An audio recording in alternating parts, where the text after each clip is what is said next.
मौलाना बात सीमांचल क्या है, अख्तरुल ईमान साहब क्या है। हिंदुस्तान में हर एक कम्युनिटी वाइज वोट होता है और हर एक कम्युनिटी के लोगों ने अपनी अपनी बरादरी के नाम पर पार्टियां बना रखी है और उसी बेस पर वो इलेक्शन लड़ते हैं।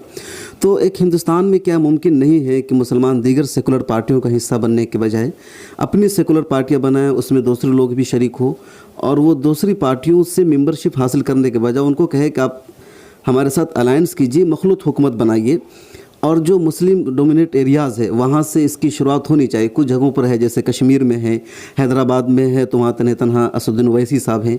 सीमांचल भी एक ऐसा एरिया है जहाँ 4 सीटें ऐसी है जहाँ मुसलमान ख़ुद अपना MP बना सकते हैं और वो 4 MP अगर पार्लियामेंट में पहुँचते हैं तो एक बड़ा कारनामा कर सकते हैं, मुसलमानों के हुकूक़ की, पूरे आवाम के हुकूक़ की लड़ाई लड़ सकते हैं।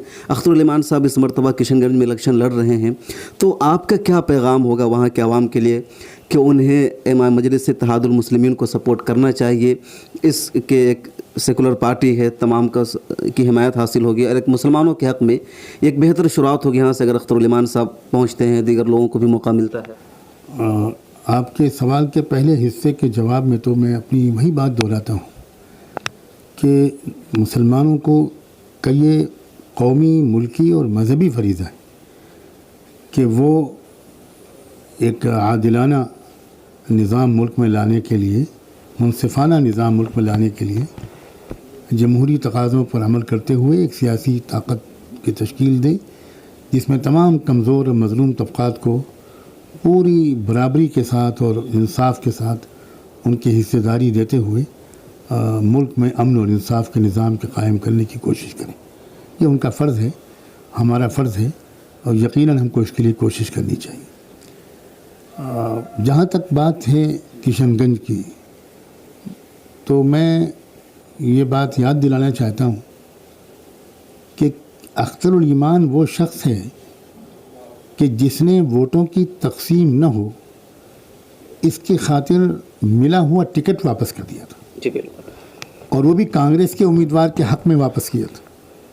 ये बहुत नोट किए जाने के लायक बात है और मुझे यकीन है और ये उम्मीद है और मैं ये अपील भी करने में कोई हिचकिचाहट नहीं महसूस करता कि किशनगंज के आवाम इस मौके पर हक़दार को उसका हक़ दें और अख्तरुल ईमान को भारी तादाद में वो मुंतखब करें, उसको पार्लियामेंट में भेजें।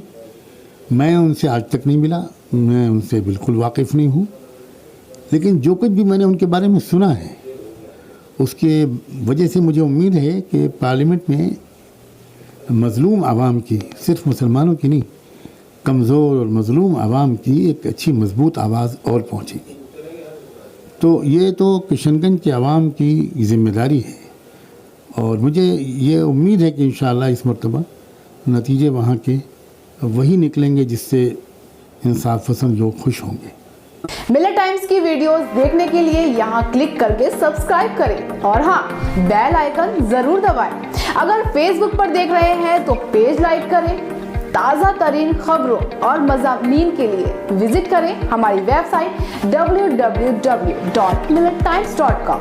हमारी ये वेबसाइट उर्दू, हिंदी, इंग्लिश तीनों लैंग्वेज में मौजूद है।